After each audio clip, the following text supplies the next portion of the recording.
Praise the lord.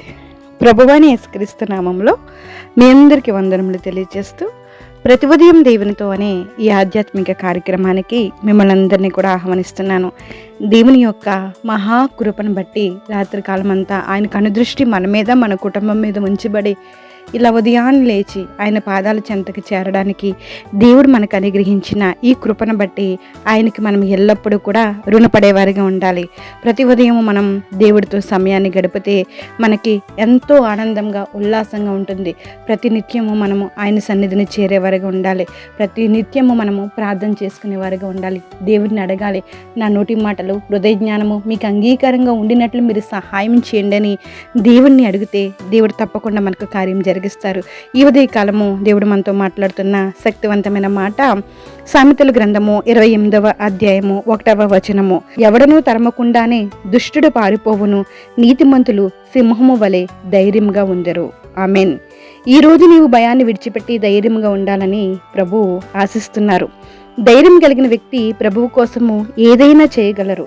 భయాన్ని జయించి ధైర్యంగా ప్రభువుకు సాక్షిగా జీవించగలవారు ఈ రోజుల్లో ఎవరుంటున్నారు? దీనికి సమాధానం బైబిల్లోనే ఉంది. నీతిమంతుడు సింహం వలె ధైర్యంగా ఉంటాడు. నీతికరమైన యథార్థమైన జీవితమే ఒక వ్యక్తికి ధైర్యాన్ని ఇస్తుంది. ఒక వ్యక్తి బహిరంగంగా క్రీస్తును సాక్షిగా కనపరుచుకోలేకపోతున్నాడంటే దానికి గల కారణము అతని హృదయంలో యథార్థత లేకపోవడమే. యథార్థంగా తను ఏమై ఉన్నాడో అది బహిరంగంగా చెప్పుకోలేని స్థితి తాను కలిగి ఉన్నాడు. కాబట్టే ధైర్యంగా ఉండలేకపోతున్నాడు. ఒక వ్యక్తి యథార్థంగా పరిశుద్ధంగా జీవించినప్పుడే అతనిలో ఉన్న పరిశుద్ధాత్మ ధైర్యాన్ని పుట్టిస్తుంది. హల్లెలూయా. దేవుడికి మహిమ కలుగును గాక. మొదటగా మనలో ఉన్న భయం పారిపోతుంది. దేవుడు మొదటి నుంచి మనుషుల జీవితాల్లో ఉన్న ఒక లక్ష్యాన్ని తొలగించాలని ఆశిస్తున్నాడు. ఆ లక్షణమే భయము. యేసుక్రీస్తు పెంతెకొస్తు దినమున శిష్యుల జీవితాల్లో ఒక అద్భుతము చేసెను. ఆ అద్భుతము వారు కలిగి ఉన్న భయాన్ని తొలగించడమే. ఏ పేతురైతే యేసుక్రీస్తును శిష్యునిగా పిలువబడడానికి భయపడి ముమ్మారు అబద్ధం చెప్పాడో అదే పేతురు సిలువ వేయబడే సమయంలో తనను సిలువ వేస్తున్న వారిని చూసి, నా రక్షకుని ఈ విధంగా సిలువ వేశారు, నన్నెందుకు ఈ విధంగా సిలువ వేస్తున్నారు? ఆ విధంగా సిలువ వేయడానికి నేను అర్హుడన కాను.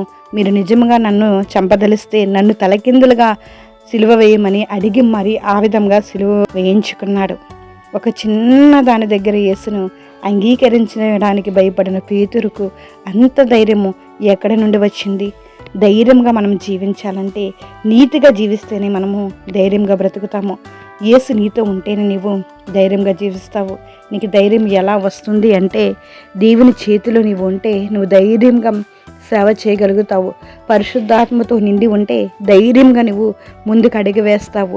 ఇతరులను అవమానించకుండా సన్మానిస్తే ధైర్యంగా నువ్వు ఉండగలుగుతావు.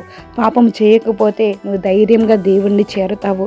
ప్రభువు నిమిత్తం దేన్నైనా కోల్పోవటకు నువ్వు ధైర్యాన్ని కలిగి జీవించేవారుగా ఉండాలి. దానికి ప్రతిఫలం నువ్వు తప్పకుండా పొందుతావు. ఒక వ్యక్తిని పరిశుద్ధాత్మ దేవుడు తన ఆధీనంలోనికి తీసుకున్నప్పుడు తన శక్తితో నింపును. పరిశుద్ధాత్మతో నింపబడిన వ్యక్తి ధైర్యం కలిగి జీవిస్తాడు. పరిశుద్ధాత్మ చేత నింపబడడం అంటే ఏమిటి అనే ప్రశ్న మీకు వచ్చే ఉండవచ్చు. ఎవరైనా ఒక వ్యక్తి కోపంతో నిండినప్పుడు ఇంతకీ ఆ వ్యక్తికి కోపం ఎక్కడి నుండి వస్తుంది? కోపంతో ఊగిపోతున్న వ్యక్తి కనపరుస్తున్న కోపం ఎక్కడి నుండి వస్తుంది? బయట నుంచా లేదా లోపల నుంచా? ఆ వ్యక్తి కనపరుస్తున్న కోపం ఎక్కడి నుంచో రాదు, అది అతని నుంచే వస్తుంది. అతనిలో మౌనంగా ఉన్న కోపం దేని కారణాన్ని బట్టో అది రగిలికోవడం మొదలు పెడుతుంది. అప్పుడు ఆ వ్యక్తి కోపంతో నింపబడి కోపం ఏమి చెప్తే అది చేస్తాడు.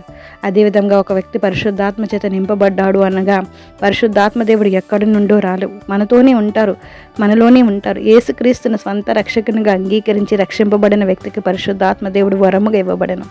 రక్షించబడిన నీలో నాలో పరిశుద్ధాత్మ దేవుడు ఉన్నాడు. ఆయన మనలోనే నివసిస్తున్నాడు. ఎప్పుడైతే మనం పరిశుద్ధాత్మ దేవునికి లోబడతామో, ఆయన చెప్పినట్లుగా మనము చేస్తామో, ఆయన మనలో ఉండి మనతో ఉండి మనలో క్రీస్తు స్వరూపమును వచ్చేంత వరకు తన పని తను చేస్తూనే ఉంటారు. ఎప్పుడైతే పేతురు మరియు మిగిలిన శిష్యులు పరిశుద్ధాత్మ దేవుని చేత నింపబడి పూర్తిగా ఆయన ఆధీనంలోనికి వచ్చారో అప్పుడు వారి శక్తిని పొందుకుంటారు. ఆ శక్తి వారికి ధైర్యాన్ని ఇస్తుంది. ఆ ధైర్యం వారిని ప్రభు బిడ్డలుగా రోషము కలిగి జీవించే విధంగా చేస్తుంది. మనందరం కూడా ఆత్మీయ జీవితంలో ధైర్యంగా ఉన్నప్పుడే ప్రభువు ఏమైతే మన జీవితంలో ఉద్దేశించినో వాటిని చేయగలుగుతారు.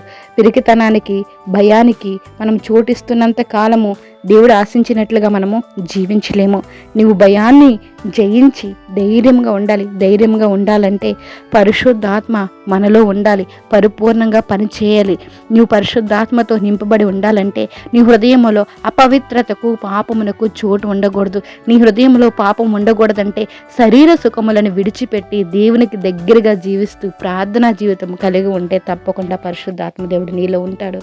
పరిశుద్ధాత్మ దేవుడు నీకు సహాయం చేస్తే నువ్వు తప్పకుండా ధైర్యంగా ఉంటావు.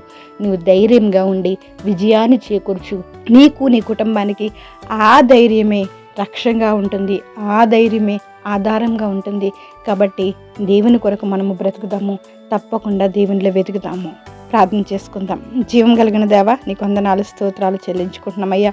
ఈ ఉదయకాలం ప్రార్థనలు ఏకీభవిస్తున్న ప్రతి ఒక్కరిని జ్ఞాపకం చేసుకోండి. ఇదిగో నీతిమంతులు సింహం వలె ధైర్యంగా ఉంటారని మీరు మాట్లాడుతున్నారు. నీతిమంతులుగా యథార్థవంతుడిగా ఉండడానికి మీరు సహాయం చేయండి. సింహం వలె మాకు ధైర్యాన్ని మీరు అనుగ్రహించండి ప్రభా.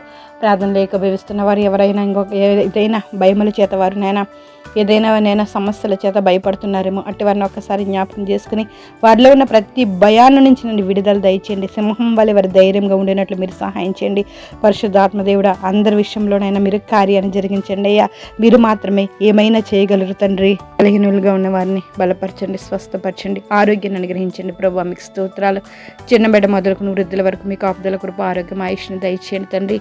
తగిన కాలం మంది యవన బిడ్డలకు వివాహాలు కావడానికి మీరు సహాయం చేయండి. నేను వివాహమైన యవన దంపతులు గర్భఫలం విషయంలో ఎందరో ఎదురు చూస్తున్నారు. వారి విషయంలో అద్భుతమైన కార్యాన్ని మీరు జరిగించండి. గర్భఫలం ఇచ్చిన బిడ్డలకు నెల నిండేంత వరకు మీ కాపుదల కృప, ఆరోగ్యం, ఆయుష్ని దయచేయండి తండ్రి. కష్టకాలం మధ్య చక్కని ఫలాన్ని మీరు అనుగ్రహించండి అయ్యా. చండి బిడ్డలని బాలంతులను జ్ఞాపకం చేసుకోండి తండ్రి. మీకు వందనాలు. చాలామంది ఇంకోనండి డిఎస్సికి ప్రిపేర్ అవుతున్నారు. వారి విషయంలో అద్భుతమైన కార్యాన్ని మీరు జరిగించండి తండ్రి. మీకు స్తోత్రాలు, వందనాలు చెల్లించుకుంటున్నామయ్యా.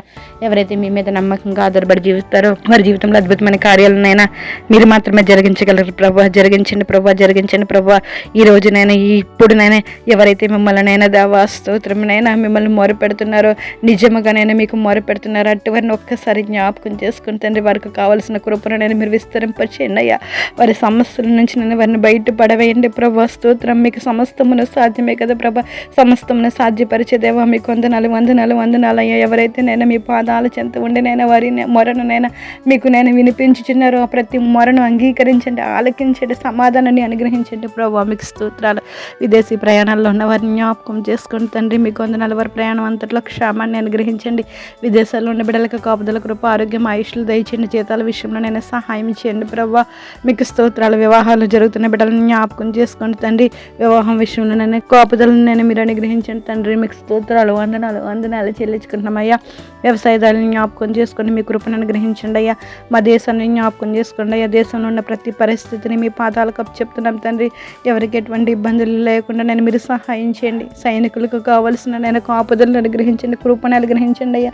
వారికి మంచి ఆరోగ్యం దయచేయండి, ధైర్యాన్ని అనుగ్రహించండి అయ్యా. ఎవరికి ఎటువంటి ఇబ్బందులు లేకుండా మీరు సహాయం చేయండి, మీరే సహాయం చేయండి తండ్రి.